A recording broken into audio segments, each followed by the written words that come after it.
gabadha maanta ee qadiyada aan inoo soo diyaariyay ay ku socoto run ahaantii iyadoo dhibkaan oo dhan soo martay haddana go-aankeeda ayaan aad ula yaabay.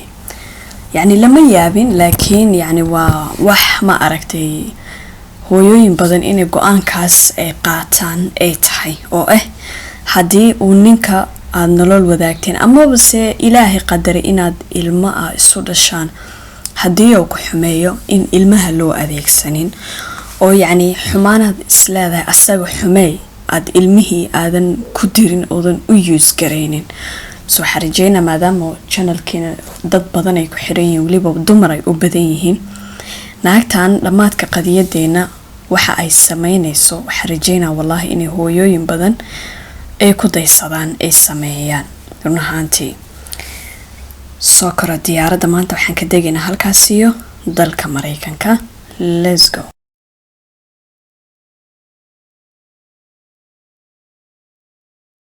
A few moments later. kale xaaskayga taymaya xaaskayga kale maadaama aadid waxa kula baxay Elisa. soo marka Elisa ku dhaho waa inay dhahdaa yes. Okay, dadka xataa markaan jidka socono haday yani ay ku dhahaan magacaaga yaa waaye ay isku dadaalaan inay ku soo dhawaadaan hal sheekaysan yani intuu banaanka u bixinin uu idhihi jiray bay tiri. waxa isweydiinaysaa daawaday gabadhan haday laba ilmana ka soo dilmeen laba gabdhoodna ee odaygan u dhashay yaa ka dhalinayay. waxa ka dhilanaysay xaaskiisa Nancy. sababta xaaskiisa Nancy waxa weeyaan nurse oo waliba nursiga oo gynecology waaye oo qaybaha dumarka. soo ayadaaba ka dhalinaysa saaxiibteen oo way shaqeynaysa xataa ayada hata isbitaaliga shaqeynaysa muddadaas oo dhan. marka waxay u baahatay halkaas ka helaysa oo material ayada guriga uga dhalin jirtay. waa nin laandheero laba xaas qaba waayo banaankiisa tagay. okay, banaanku ula bixi jiray dariska marka wuxuu u sheegay gabadhan JC oo day anagu JC adayna Elisa saa ula baxay shaqo kuma lehine. JC markii darisku weydiiyaan ilaa way u jeedaan cimriga u dhaxay labadooda wuxuu ku dhihi jiray waa gabadhayda oo yani naag hore oo ma aragtay aan hore u soo qabi jiray ayaa ma aragtay ii dhashay. so marka labada yar ee gabdhood oo ay u dhashay asaga dabcan ninkan afduubta ay u dhashayna wuxuu ku dhihi jiray gabadhaydu ayadaa dhashay aniguna waxaan u ahay awoowo. maadaama uu aabahood gabadhayda markii iyadoo yar ayuu ninkan la baxsatay labadan gabdhood oo ka soo dhalay wuu ku deeriyay ilmahan. so ilmahayga saysan emotional u noqonin ayaa oo awoow inkastoo uu ahay laakiin ilmahayga si emotional u noqonin ayaa waxay idhahaan baba. yani waxaan hadda sheegay dhan ninkan wuxuu ku akhrinayaa dariska because darisku haday arkaan gabadh yar oo teenager oo ilmo wadata wuxuu ka baqay in inta laga shakiyo ay booliska ugu wacaan. okay, saa ognahayne ninkani gabadh yar soo afduubtay in la qabto jeel gala ma rabo. I hope inay fahanteen. soo halkay awoow idhihi lahaayeen uu yiri aabo ayay igu yiraahdeen marka dariskii kama shakinayaan xaafadu soo degan xaafad laga aqoonin waayo uu ku cusub yahay. okay, JC marka waxay tiri muddadii hore bilooyinkii sanadadii ugu horeysay intaan baaluqin ka hor ninkii ay naagtan waxaan dabcan de Grado iyo Nancy waxay ii sheegi jireen inay hooyaday weligeed iraadineen booliska xataa kuma raadiyaan hooyada kuma rabto odaygeedii hadda time la qaadanaysa ila baashaalaysa cid ku rabto ma jirto. markii la weydiiyay lagu yiri ninkan haduu jardiinada ku geysanayo oo marmar hawada uu ku soo siinay maxaa u baxsan wado dadku weydiisan wadeen ka caawiyaan wuxuu sheegi weeday. waxay tiri anigu wuxuu iga dhaadhiciyay in hooyaday in neceb tahay aysan dan iga lahayn oo xataa hooyadaaba igu tiri buu yiri soo gabadh yar ku yiri waaye leen gabadh yar 12 jir wax walba laga dhaadhicin karaa. ilmuhu markuu 14 15 markuu yahay oo la afduubto lagama dhaadhicin karo hooyada kuma rabto laakiin ilmu 12 jir kule aqligiisa waa qiyaasi karta special ilma qurba ku dhashay ciyaal bataati waa badankoodu. okay, marka maadaama ninkan iga dhaadhiciyay tiri hooyada kuma rabto way enjoy gareynaysaa ana waxaan asaga agtiisa waxaan ku dareemi jiray ku tiri safety waa another level. say ku kashifmeen waay waxay kashifmeen 24 bisha 8 2009 markay taariikhdu ahayd. taariikhdaasi jaamacadda California ayaa waxaa lagu qabanayay baa layidhi xaflad. Sooriya biya xaba waa oomay.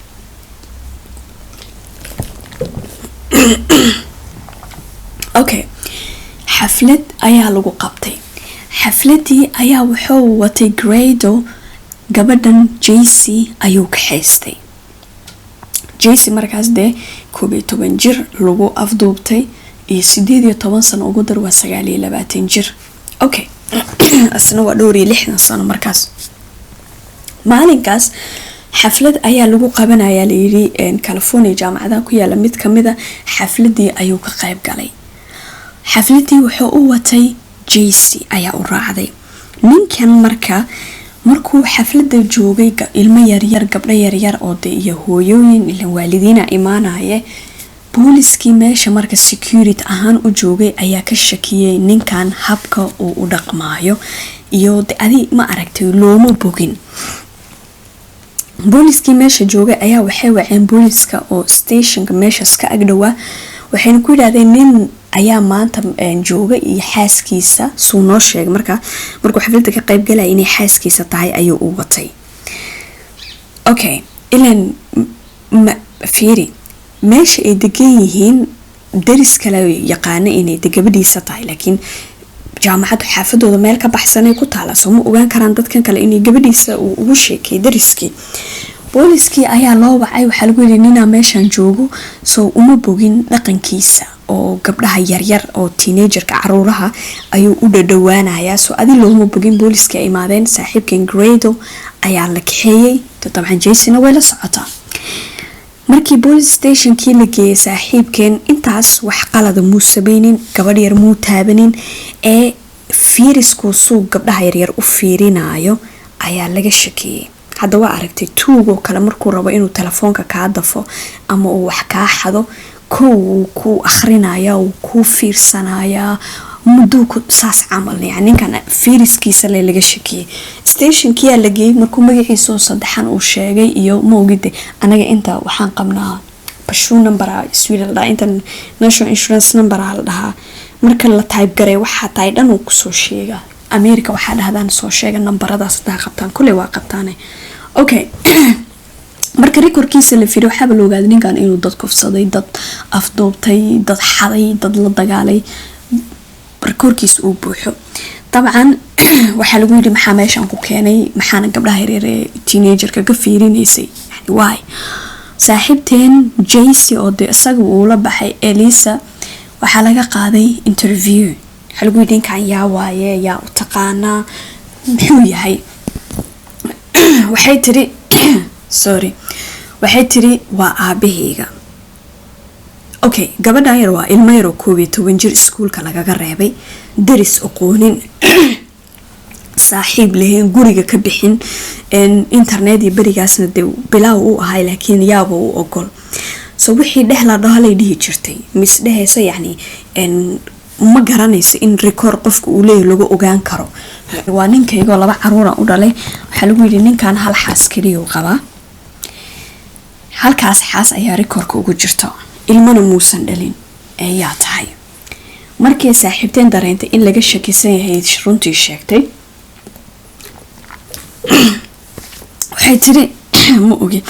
waxay tiri magacayga JC yaa la yidhahaa, ninkan 18 sano ayaan la noolahay, waana run xaaskiisa ma ihi, Elisana magacayga ma ahan, asaga magacaan ila baxay. markaas lagu yiri magaca, markaasay tiri magacayga waxa la yiraahdaa JC.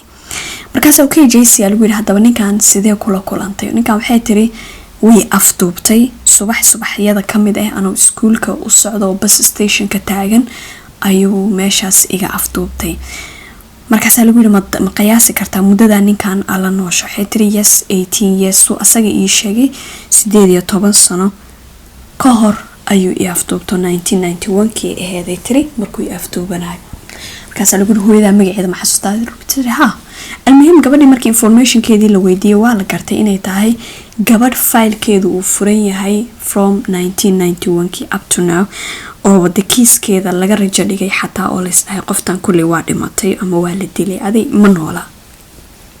dabcan hooyadeed ayaa isla markiiba la wargeliyay oo dee waxyar da ahaan yara weynaatay laakiin guursanin gadaasheeda odaygiina iska furtay ilmo kalena dee dhalinba. Okay, markay kulmeen kadib de dabcan waa farxad kadib maxay de gabadh yareed mar labaad ayaa interview laga qaado lagu yiri de balse wuxuu dhaceen oo sheeg gurigii ayay geysay de la deganeed ninkan oo lagu afduubto gabadh yar xoog lagu haystay labadeedii yareed gabdhood waa loo soo kaxeeyay naagtii kale Nancy oo de ninku qabine waa la soo qabtay gurigii lagu hayay gabadhan yar oo markay dadka ama booliska yimaadaan oo gadaal lagu xaxrin jiray waa meeshaas yareed u jeedaan cooshadaas ayuu ninku gabadh yar ku haystay. أعوذ بالله. أوكي markii lagu yiri maxaad u baxsan weyday yani ilaa kan saad sheegtay darisku waa kugu ararkeen aydinkoo isla baxaya yani markaas ay ku tiri wuxuu ninkan iga dhaadhiciyay inuu asaga jeceliyo laanteeda uu noolaan karin hooyadeyna ay inacab tahay oo ay gadaasheeda ilmo dhashay oo ay gadaasheeda guursatay oo aysan anymore ii baahnayn hooyaday. soo waxaan isdhibay tiri ninkan hadaa ka tagtid hadda hooyadaana kuma rabtay cilaad ku dhiciye intaad cilo ku dhicilay ninkan iskala joog ayaanba isdhibay saasa keentay inaan ninkan la sii noolaado. dabcan gabadhan yar qadiyadeedu waqti xaadirkaas TV-yada iyo radioyada dhan ay qabsatay qof qadiyadan hore u maqlay ama af English ku daawaday haduu jiro qaybta commentiga iska soo muujiya. dabcan gabadhan yar waxaa isla markiiba loo geeyay doktorada nafsiyiinta ayaa loo balamiyay oo de dabcan si ay ula sheekaystaan oo de loo ogaado gabadhan inay xanuunsan tahay. markii notebookgeeda la helay gurigii ku noolay dabcan notebook ayay lahayd notebookgeeda markii la soo helay oo la soo qaado la akhriyo waxaa la ogaaday gabadhan yari intii hore dhan inay dhibaato ku sugneed oo ninkan mararka qaar oo ma aragtay uu gacan u qaadi jiro dili jiray ko inuu ma aragtay markuu anshax xumadana xoog uu iyadoo rabitaankeeda la'aan waa fahmaysin dad waaweynaatihiin oo de gabadhan yar totally xoog lagu haystay. dabcan ninkan isla maxkamadiisu waxay bilaabatay 11 November 2009 maxkamadiisu way bilaabatay waxaana la xukumiyay 2010 February bilowgeedii waxaana lagu xukumiyay ninkan Philip Wanasi Grado 58 sano oo jeel ah. markii la xukuminay 2010 ayaa wuxuu jiray 57 sanadood. okay 57 sano daba inuu noolaanaya ugu waa xabsi daayin iska leh. okay Nancy oo ayadana ninkan ilmaha yar la soo afduubay maalinka xataa subaxnimadii gabadha yar la afduubanayay ayada xataa gudaha gaariga ayay ugu jirtay oo yani gaariga asaawaday ayadna gadaalayay u fadhido gabadha yar xataa ayada ayaa xoog ku haysay oo de gaariga la saarnid adoo tayar lagu afduubanayay. okay ayadana waxaa lagu xukmiyay nolosheeda inta ka dhiman inay jeelkaas ay ku jirto jeel abadi.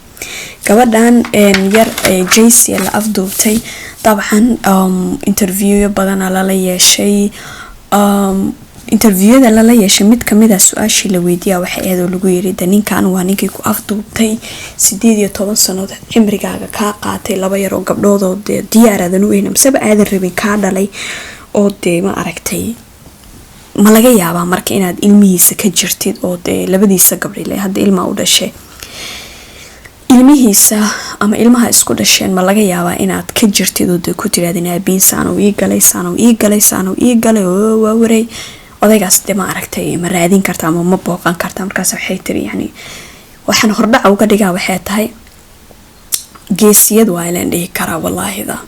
waxay tiri ilmaheyga يعني intaan asaga ka argooso isleehay oo de ku xanuujiyo ma aragtay in ilmihiisu nacib yihiin oo de ka xun yihiin wuxuu hooyadood ku sameeyay intaan isleehay u muujiyo asaga ku xumay ilmaheyga ma u rabiyay tiri inay cuqdad qaadaan oo ay cuqdad la koraan ay la weynaadaan.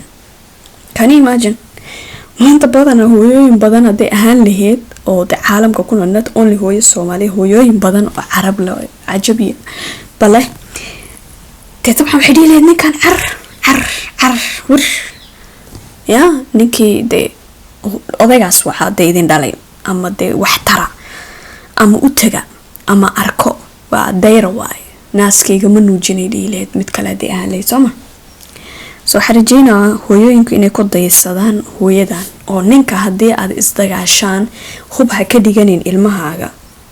haddii aad ka dhigatid hubne hal kamideed faa'iidaysid laba shay aad faa'iiday. kow ninkan kama argoosan kartid oo de ilmaadu adeegsatay kagama argoosan kartid.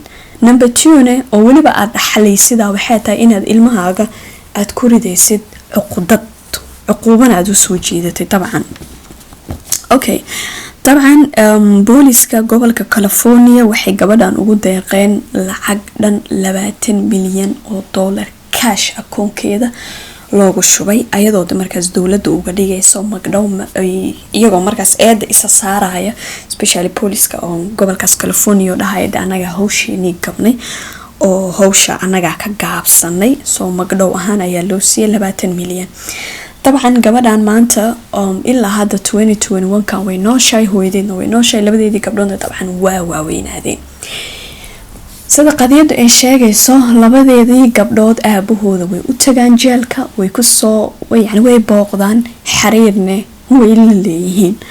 hooyooyin kale haday maanta hooyo kale ay naqan lahayd ama hooyooyin Soomaaliyeed oo sameeyay waa jiraan ay naqan lahayd xidhiileed wir asagana intay jeelka ugu booqatay xidhiileed adiga ilmahaaga intaan noolahay ma arki doontid adiga ilmahan waa ku daayay bas waa waray faqfaqaday badin lahayd ma fahanteen. soo waxa rajaynaa in hooyooyinku ku daysadaan oo ilmahaaga cuqubo iyo cuqudadna ha iska gelinin. so I hope in qadiyada maanta wax ka fahanteen hadda wax ka fahanteen waa ilaahay maadiis haddaad enjoy garayseena waa ku sii faraxsanaana yaa la moogayn marxuumka Allah u naxariista ay yiraahdaan faatixada daawadan iigu martaan iiguna duceysaan. weydinkaas intaan ka kulmin video lamid ah walaashin hodan xidin kaga tagaya.